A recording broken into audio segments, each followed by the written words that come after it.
guys, it's Ryan. Welcome back to my channel and welcome back to another week of What's for Dinner. This week we are cooking out of the Eating Well magazine. We are going to be making 3 recipes. We're going to be making an ancho spiced chicken with grapefruit salsa. We're going to be making some meatballs with garlic orzo, and we are going to be making a mushroom paprikash dish, which I will be adding chicken to. So a chicken mushroom paprikash dish. Tonight we are going to be making the chili grapefruit chicken. I'm actually really excited about it. I don't know about you guys, but I have totally been overindulging this holiday season, so I'm looking forward to a week of somewhat healthier meals and just getting back to the basics of like protein heavy meals that are going to fill you up and just leave you feeling a little bit better. So super excited for tonight's meal and this week's cooking in general. So let me go ahead and show you guys the recipe, the ingredients, and then let's get cooking. Okay, so here is the Eating Well magazine. I apologize that it's seen better days. I don't know if you can tell it's been taped up. My kid was playing with this and destroyed it, and I sort of forgot I was cooking out of it this week, so I let it happen, and I'm sorry for it. Anyway, here is the ancho spiced chicken with grapefruit salsa.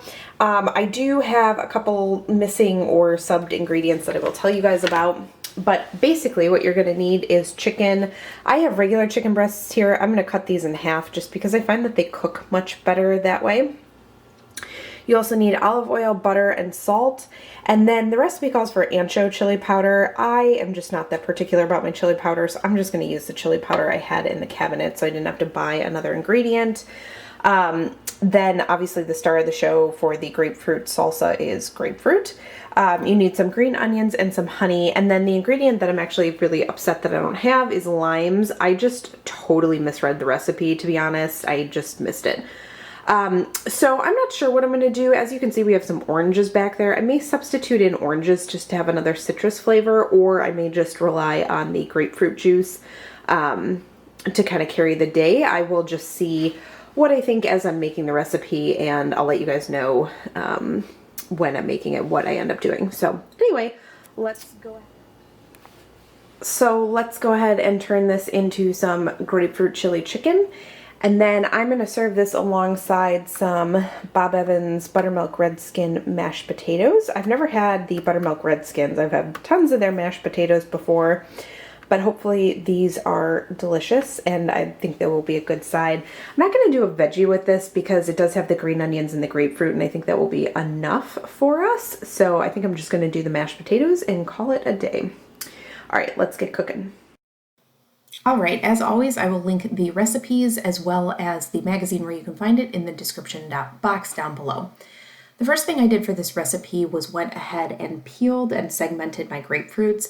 I find the easiest way to do this is first to lop off the bottom portion of your grapefruit so that you have a steady base, and then set it on that base, and then go ahead and sort of run your knife around the pith part and take off the rind. I use this for all sorts of fruit like cantaloupe, honeydew. This is how I peel pineapple as well. So once you have all of your pith off, you're then going to go ahead and segment the grapefruits. Make sure you have a really sharp knife for this, and then run your knife between the membranes and take out just the segments of citrus. This is the easiest method I find to segment any citrus.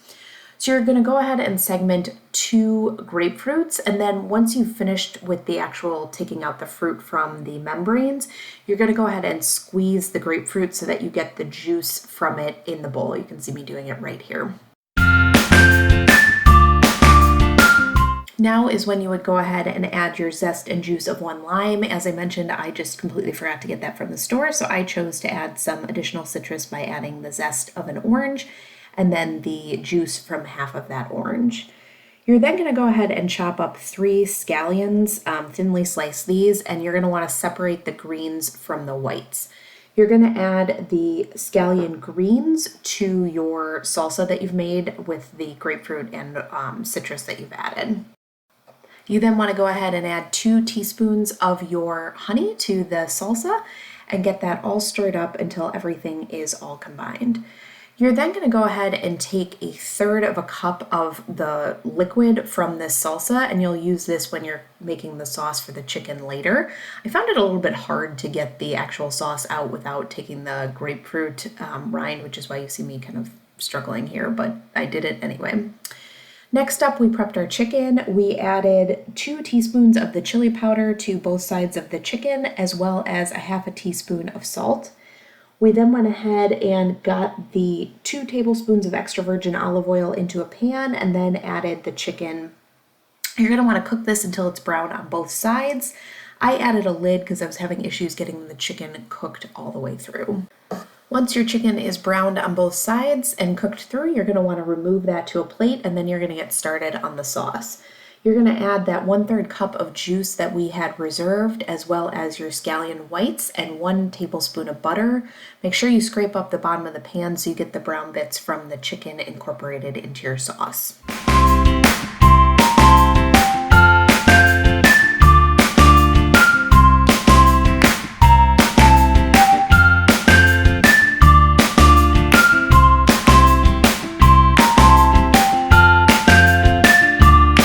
You're then going to want to add your chicken back into the pan. Make sure you flip it over on both sides so the chicken gets well combined in the sauce. You're then going to go ahead and serve up your chicken with some of the sauce as well as some of the grapefruit salsa on top. My husband and I both agreed that this was good, not great. I think I'd use a little bit more chili powder next time to give it a little bit more of a kick, because this ended up tasting, frankly, just sort of like chicken breast with some grapefruit on top. The grapefruit salsa was delicious, but it didn't add a ton to the chicken.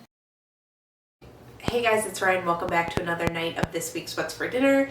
As you guys know, this week we are cooking out of Eating Well magazine, the December 2020 issue. Tonight we are making meatballs with a lemon garlic orzo and some cucumber salad kind of thing on the side.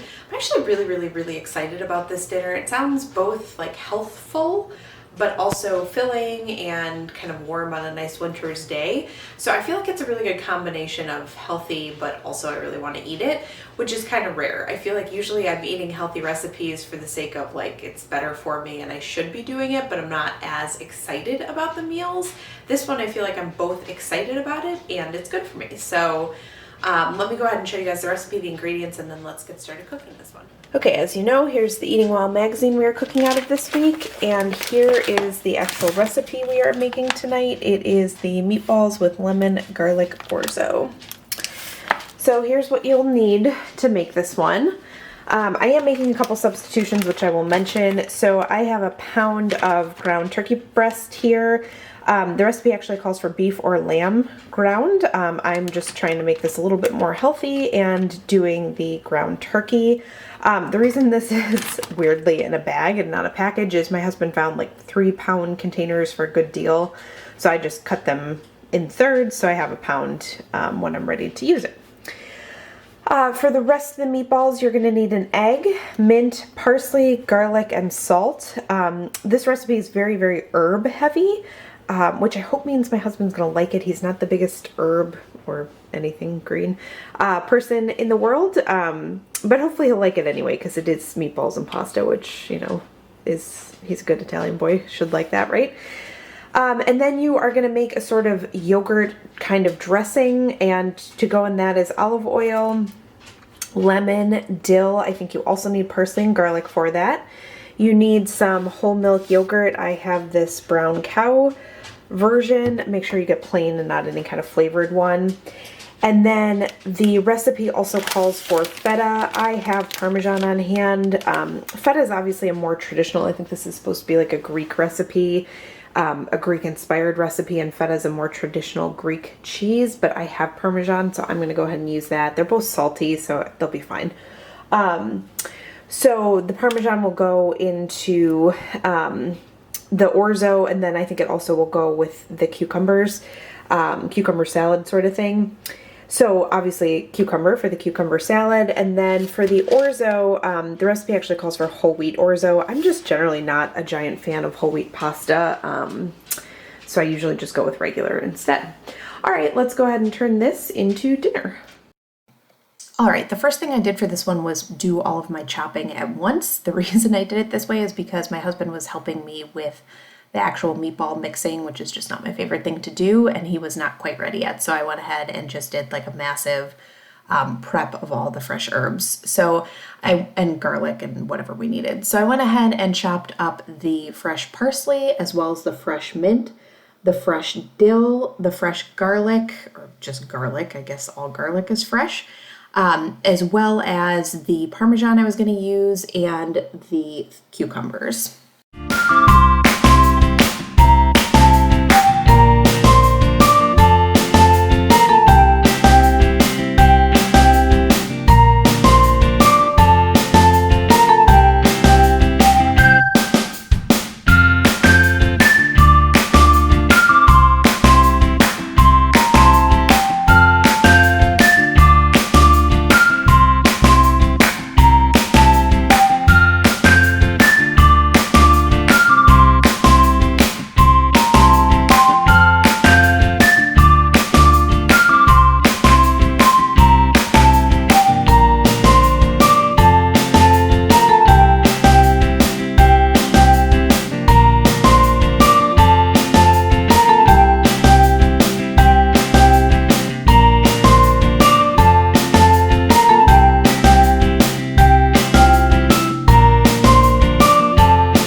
After I finished all that food prep, my husband was ready to go with the meatballs, so we got started on that mixture. You're going to want to add your meat. Again, we were using turkey, but the recipe actually calls for lamb or beef. You're going to add 1 egg that's been lightly beaten, 2 tablespoons of the fresh parsley, 1 tablespoon of the fresh mint, 1 teaspoon of garlic, and some salt into a medium bowl. You're going to mix that up, and then you're going to go ahead and make 12 meatballs. You're going to want to put them on a baking sheet that you've sprayed with cooking spray. You're then going to get these into a 425-degree oven and cook them until they're browned and cook through for about 20 minutes. After we got the meatballs going, the next thing we got started on was the sauce, is what I'm going to call it, for the orzo. So we went ahead and zested and juiced a lime into a medium bowl. You're then going to go ahead and add 3 tablespoons of olive oil to this bowl, as well as 2 tablespoons of the chopped fresh dill. Then you're going to add 2 tablespoons of parsley, 2 teaspoons of garlic. You're then going to mix up that sauce. Then this is where the recipe got a little confusing for me, but this sauce that you're making in this medium bowl is for the orzo. You're then going to get a smaller bowl and you're going to end up taking, I believe it's 1 tablespoon of this herb mixture from this bowl and put it into a separate bowl. In the separate bowl, you're going to make a sort of yogurt sauce that's just going to be used on the side. So here you see me taking the tablespoon of the herb mixture. I'm then going to add a 1/2 cup of whole milk plain yogurt to it, as well as the 1/4 cup of Parmesan cheese or feta if you're using it. You're then going to add the 3/4 cup of Parmesan or feta to the bowl where you have your sauce for your orzo. Once you finish cooking your orzo according to the package directions, you're going to end up adding the orzo to the bowl that's on the left here that has the sauce for the orzo. Oh, you can totally see me sneaking some Parmesan there. That's funny. So you're going to add the orzo to the sauce mixture we made, get that all mixed up. Then you're going to go ahead and serve the meatballs alongside some cucumbers, the yogurt dipping sauce, and orzo. I absolutely love this dinner. I thought it was healthful. There was a lot going on, but it still kind of left me feeling full, but not gross, if that makes sense. I just adored this. I had it for lunch the next day and wish I had more. On the other hand, my husband did not enjoy this dinner. He barely ate anything, and I think it was a bust for him. So you win some, you lose some. Hey guys, it's Ryan. Welcome back to the last night of this week's What's for Dinner. Tonight we are making a mushroom paprikash recipe. For those of you that don't know, I believe this recipe is typically chicken paprikash, and I think it's a Hungarian stew. Usually the prime ingredient is paprika, which means like pepper in Hungarian.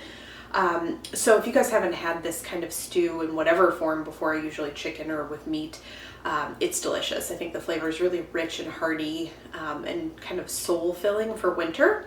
So if you guys haven't tried it before, I definitely recommend it in whatever form you take it in. This one is a vegetarian version with mushrooms. I just like the sound of that. It sounded hearty, but you know, kind of staying away from meat tonight. Ironically, I'm gonna have my husband grill chicken on the side of this for him because I don't think he's gonna be crazy about this dinner, so that'll give him some bulk on the side of his dinner. But for me, I'll probably stick to the vegetarian version, and I'm very much looking forward to it because I love paprikash. So anyway, let's go ahead and show you guys the recipe and the ingredients you're gonna need, and let's get this one cooking.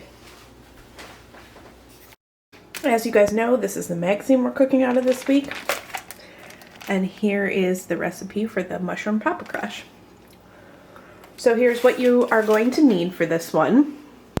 You will need some egg noodles. The recipe calls for whole wheat egg noodles. Again, not my jam, so I'm just going for some regular egg noodles. You will need the standard olive oil, salt, and pepper. And then for the sort of meat of the sauce, you're going to need mushrooms, onions, and garlic. For the seasoning, you will need paprika, some sage, and some caraway seeds. And then to make the actual sauce, the recipe calls for wine. I want to be able to give my kids some of this, so I'm just going to substitute in some chicken stock. Certainly use wine. I would probably give it a more rich flavor. And they say alcohol or most of it cooks out, so I'm sure it'd be fine, but I just am not willing to take the chance. Then you will need some tomato paste and some sour cream. I am also going to have my husband grill up some chicken to go alongside this just to bulk up this dinner for him. Anyway, let's go ahead and turn this into mushroom paprikash. This dinner actually came together super quickly, and spoiler alert, we all loved it. So I will for sure be making this one again. This recipe is going in my recipe binder. So the first thing I did to start out was I peeled and chopped one small yellow onion. I then went ahead and prepared my mushrooms, which I wiped the mushrooms down with a damp cloth to clean them, and then I pulled the stems off. Again, I'm pretty sure you can use these, I just prefer not to. And then I chopped up the rest of these mushrooms.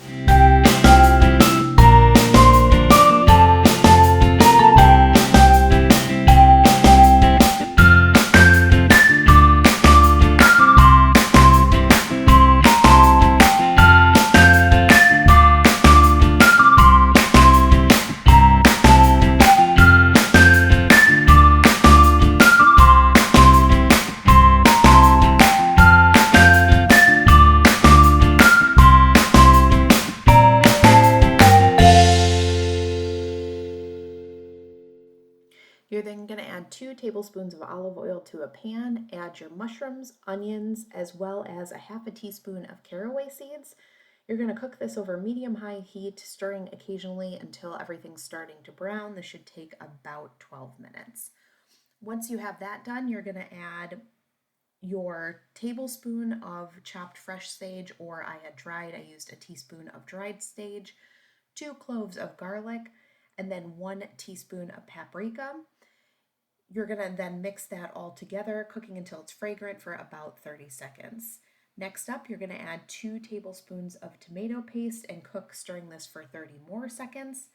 You're then, if you are going to use it, going to add 1 cup of dry white wine. Again, I added 1 cup of stock. It worked out just fine. I thought this was super flavorful and frankly didn't miss the wine at all. You're going to keep cooking this for about 3 minutes until it's thickened.